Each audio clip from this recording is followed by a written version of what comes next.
नमस्ते दोस्तों, मैं स्वाति स्वागत करती हूँ आपका मेरे चैनल लाइफ विद स्वाति में। आज की क्लास में हम सीखेंगे ओपन प्लाजो बनाना या लूज प्लाजो भी आप उसको कह सकते हैं। तो आज हम उसकी ड्राफ्टिंग करेंगे। सबसे पहले हम सीख लेते हैं कि हम उसका मेज़रमेंट कैसे लेते हैं। तो ये एक बहुत इजी ही प्लाजो है। तो इसमें हम सिर्फ 4 मेज़रमेंट्स लेते हैं, जिनमें से सबसे पहले हम लेते हैं लेंथ का मेज़रमेंट। तो लेंथ का मेज़रमेंट लेते हैं कि जहाँ से हम पहन रहे हैं प्लाज़ो या पैंट जो भी है, वहाँ से नीचे तक का लेंथ लेते हैं, जहाँ तक हमारे पैर होते हैं। अगर आपका क्लाइंट कहता है कि नहीं उन्हें एंकल लेंथ चाहिए, तो आप एंकल लेंथ भी ले सकते हैं, या फुल लेंथ चाहिए तो फुल लेंथ भी ले सकते हैं। तो मैंने यहाँ पे ले रखी है 36 इंचेस। मैं इस डायग्राम के हिसाब से आपको समझा रही हूँ, तो आपको ईजिली समझ में आ जाएगा। दूसरा जो हम लेते हैं मेज़रमेंट, वो लेते हैं बेल्ट का। तो बेल्ट का मेज़रमेंट जहाँ पे हम पैंट को या प्लाजो को जो भी है पहनते हैं, वहाँ पे थोड़ा टाइट करके स्टमक के पास मेज़रमेंट लेते हैं, वो हमारा बेल्ट का मेज़रमेंट होता है। फिर हम लेते हैं हिप का मेज़रमेंट, जो फुल हिप होता है वहाँ का मेज़रमेंट लेते हैं। ये आपको दिख रहा होगा, ये हिप का मेज़रमेंट है और ये बेल्ट का मेज़रमेंट है, ठीक है। उसके बाद हम लेते हैं जो मोहरी होती है प्लाजो की, कि किसी को कितना ओपन चाहिए प्लाजो नीचे से, तो आप वो उनसे पूछ लें कि उन्हें कितना चाहिए। किसी को बहुत ओपन प्लाजो चाहिए होता है, किसी को थोड़ा नैरो बॉटम वाली प्लाजो चाहिए होती है। तो ये क्लाइंट पे डिपेंड करता है। तो इस तरह से आप पूछ लें अपने क्लाइंट से कि उन्हें कितना चाहिए होता है। तो चलिए हम अब इसकी ड्राफ्टिंग करते हैं। तो ये आप समझ गए होंगे। ये मैंने एक प्लेन पेज लिया हुआ है, इसमें मैं प्लाजो की ड्राफ्टिंग करके आपको सिखाऊंगी। तो सबसे पहले क्या करेंगे हम कि ये मैंने स्केल लिया हुआ है, मैं इसी में आपको फ्रंट पार्ट और बैक पार्ट दोनों की ड्राफ्टिंग सिखाऊंगी। तो ये आप मान के चलिए कि ये मैंने 36 इंचेस लेंथ ले रखी है और ये हमारा पूरा फोल्डेड कपड़ा है। मैंने इसके लिए एक ब्लॉक बना लेती हूँ कुछ इस तरह से। ये फोल्डेड कपड़ा है मान के चलिए। तो इसके लिए मैं एक ब्लॉक रेडी कर लेती हूँ, फिर मैं आपको समझाती हूँ कि हम किस तरह से कपड़ा लेते हैं और किस तरह से इसकी ड्राफ्टिंग और कटिंग करते हैं। अगर आपको ड्राफ्टिंग अच्छे से समझ में आ गई है तो आप कटिंग भी इसकी बहुत अच्छे से कर पाएंगे। तो मैं मान के चल रही हूँ कि ये हमने 4 फोल्ड में कपड़ा लिया हुआ है। आप चाहें तो फ्रंट पार्ट अलग और बैक पार्ट अलग करके भी काट सकते हैं। ये 2 से 2.5 मीटर में ईजिली बन जाता है। तो ये मैं ऐसे बता रही हूँ कि आपने ये 4 फोल्ड में कपड़ा लिया है। अगर आप अलग अलग बनाते हैं तो आपको 2 फोल्ड में कपड़ा लेना है। फिर दूसरे पार्ट की कटिंग के लिए आपको फिर से 2 फोल्ड में कपड़ा लेना पड़ेगा। तो सबसे पहले हम लेंथ का मेज़रमेंट ले लेते हैं। तो हमारी लेंथ 36 इंचेस है। 36 इंचेस में हम 1.5 इंचेस बेल्ट के लिए माइनस कर लेंगे। तो 36 में हम -1.5 कर लेंगे, तो ये हमारा 34.5 बच रहा है। तो हम सबसे पहले 34.5 के लिए मैं आपको बताती हूँ एक आइडिया से, कि मैं मान के चलती हूँ कि हमारा 34.5 इस जगह पर आता है। ये स्केल को आप थोड़ा इग्नोर करिएगा, मेरे बेटे ने तोड़ दी है ये। मैं मान के चल रही हूँ कि ये जो लेंथ है ये 34 इंचेस है। ये 34 इंचेस है। यहाँ मैंने 1 इंचेस ऊपर छोड़ दिया है। अब हम इस लाइन को बिल्कुल स्ट्रेट ऐसे मिला लेंगे। प्लाजो के नीचे फोल्डिंग के लिए हमें 2 से 2.5 इंच ले लेना है। तो मैं मान के चल रही हूँ कि ये हमारा 2 से 2.5 इंच, आप 2 भी ले सकते हैं, आप 2.5 भी ले सकते हैं। ये हमारा मार्जिन है जो कि हम फोल्डिंग के लिए यूज़ करेंगे। इसके बाद हम निशान लगाते हैं आसन के। मान लीजिए ये ऑन फोल्ड साइड है, ये ओपन साइड है।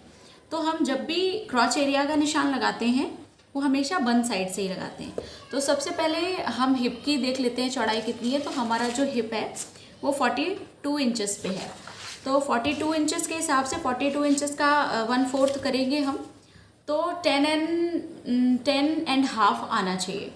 तो 10.5 में हम 1.5 इंच प्लस कर देंगे, या 2 इंच भी आप कर सकते हैं अगर आपको काफ़ी लूज चाहिए। तो मैं ये मान के चलती हूँ कि ये है हमारा 10.5 इंच, और इसमें मैंने ये 1.5 इंच प्लस किया हुआ है। तो ये जो लेंथ आ गई है हमारी, ये जो चौड़ाई है ये हिप की चौड़ाई के हिसाब से मैंने लिया हुआ है। तो ये हमारा 10.5 के बाद फिर जो यहाँ पे हमने विड्थ लिया हुआ है, इतनी ही विड्थ हम नीचे क्रॉच एरिया के लिए ले लेंगे। तो 10.5 + 1.5 = 12 इंचेस। तो ये आप इस तरह से एक डॉटेड लाइन इधर नीचे बना देंगे। ये 12 इंचेस है। और फिर हम इस लाइन को थोड़ा सा इस तरह से मिला देंगे। अब ये जो हमारा क्रॉच एरिया निकला हुआ है, ये जो हमने स्क्वायर जैसा एक बनाया हुआ है, इसमें हम 2 इंच ले रही हूँ। 2 इंच पर इधर एक निशान लगा करके ये चौड़ाई हमारी हिप की अलग हो गई है। फिर हमने अलग से ये 2 इंच लिया हुआ है और यहाँ से कुछ इस तरह से हम गोलाई दे देंगे। आप ध्यान रखें कि ये गोलाई बहुत ज़्यादा ऐसे ऐसे करके नहीं देनी है जैसे हम आर्महोल में देते हैं। हमें ये गोलाई बहुत ही इस तरह से देनी है, हम देख पा रहे होंगे। फिर हम नेक्स्ट मेज़रमेंट जो लेते हैं वो लेते हैं मोहरी का। तो मोहरी मैं मान के चल रही हूँ कि मुझे 12 इंचेस चाहिए। तो अगर एक मोहरी 12 इंचेस वन साइड है तो हमारा जो दोनों साइड का हुआ वो 24। अगर डबल फोल्ड में हम काट रहे हैं या 4 फोल्ड में काट रहे हैं तो हमें 12 इंचेस + 1 इंच स्टिचिंग के लिए मार्जिन लेना पड़ेगा।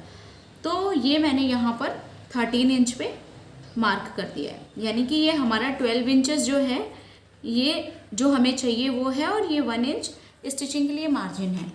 फिर हम इन दोनों लाइंस को ये क्रॉच एरिया वाली लाइन से इस तरह से मिला देते हैं। ठीक है, हम ये मार्जिन वाली लाइन से ही मिलाएंगे। फिर उसके बाद जब हम स्टिचिंग करेंगे तब हम इसको बाद में देख लेंगे। ये मैंने इस तरह से स्ट्रेट मिलाया हुआ है, लेकिन जब हम कपड़े पे कटिंग करते हैं तो हम लेग शेपर का यूज़ करते हैं। आप चाहें तो इसमें भी इस तरह से शेप दे सकते हैं, 1/2 इंच लेकर के इस तरह से। और लेग शेप जब हम फैब्रिक पे कटिंग करेंगे तो हम लेग शेपर से कुछ इसी तरह की शेप देंगे। अगर आपको ये डॉटेड में नहीं दिख रहा है तो मैं इसको स्ट्रेट लाइन भी ऐसे बना के आपको दिखा देती हूँ। तो ये जो लेंथ है वो थोड़ी इस तरह से आती है। अब जो सबसे इम्पॉर्टेंट चीज़ है पता करने वाली, चूँकि ये हमने फ्रंट पार्ट काट लिया, फ्रंट पार्ट, अब हम इसी का बैक पार्ट काटेंगे। तो बैक पार्ट में क्या होता है कि हमें हिप के लिए ऊंचाई देनी पड़ती है। तो ये फ्रंट तो एज इट इज़ ही रहेगा। जब हम बैक पार्ट की कटिंग करेंगे तो बैक पार्ट में हम लगभग 2 इंच इस तरह से एक्स्ट्रा कपड़ा लेंगे। बैक पार्ट में हम लगभग 2 इंच या 2.5 इंच, अगर कोई बहुत हैवी है तो आप 2.5 इंच भी ले सकते हैं। बैक पार्ट में हम लगभग ये अभी तक जो आपने देखा वो फ्रंट पार्ट था। अब ये लाइन बनने से हम इसको बैक पार्ट में कन्वर्ट करते हैं। तो अभी आप बैक पार्ट के लिए इस तरह से समझें कि बैक पार्ट की लंबाई में हम लगभग 2 इंच एक्स्ट्रा कपड़ा लेते हैं और फिर उसके बाद ये जो क्रॉच एरिया वाली लाइन है, इस लाइन की तरफ से आप इस चीज़ को ध्यान दें, इधर से नहीं, हमेशा क्रॉच एरिया वाली लाइन से एक तिरछी लाइन इधर इस तरह से बना देते हैं। अब जो बैक पार्ट की हम कटिंग करेंगे वो कुछ इस तरह से करेंगे। ये वाली तिरछी जो लाइन है इससे लेके ये क्रॉच एरिया और फिर ये जो ये वाली लाइन है, फिर ये वाली लाइन है और उसके बाद ये जो हमने मार्जिन लिया है वो, ये तो फोल्ड हो जाएगा। इसके बाद हम कटिंग करेंगे बेल्ट की। तो बेल्ट की कटिंग आप 1 इंच की अगर बेल्ट लगा रहे हैं तो आपको लगभग 3 इंच की चौड़ी पट्टी लेनी पड़ेगी। अगर आप 2 इंच की लगा रहे हैं तो आपको उसके हिसाब से पट्टी लेनी पड़ेगी। तो अगर मैं 1 इंच की चौड़ाई वाली बेल्ट लगाऊंगी, चूँकि मैंने 1 ही इंच ऊपर से क्रॉप किया हुआ है, तो मुझे लगभग 3-3.5 इंच की चौड़ाई वाली पट्टी लेनी पड़ेगी। वो सब मैं आपको जब फैब्रिक कटिंग करूँगी और फैब्रिक पे बेल्ट लगाऊंगी तब मैं आपको बताऊँगी। फ़िलहाल आप ऐसे समझें कि ये दोनों आसन जोड़ने के बाद हम जब बेल्ट लगाते हैं तो जितना भी हमारा कमर का एरिया आता है उस कमर के एरिया की लंबाई में और लगभग 3-3.5 इंच चौड़ाई में एक लंबी सी पट्टी लेते हैं, तब हम उसको इसमें अटैच करते हैं। तो आज ये ड्राफ्टिंग अगर आपको समझ में आ गई है तो कल मैं आपको इसकी पेपर कटिंग भी करके दिखा दूँगी, तो आपको शायद और अच्छे से समझ में आएगा। तो आज की वीडियो में बस इतना ही। अगर आपको इसमें कोई कन्फ्यूज़न हो तो कल की वीडियो में मैं और अच्छे से क्लियर कर दूँगी। अगर आपको ये वीडियो अच्छी लगी हो तो इसे लाइक करें, शेयर करें, सब्सक्राइब करें और थैंक्स फॉर वॉचिंग।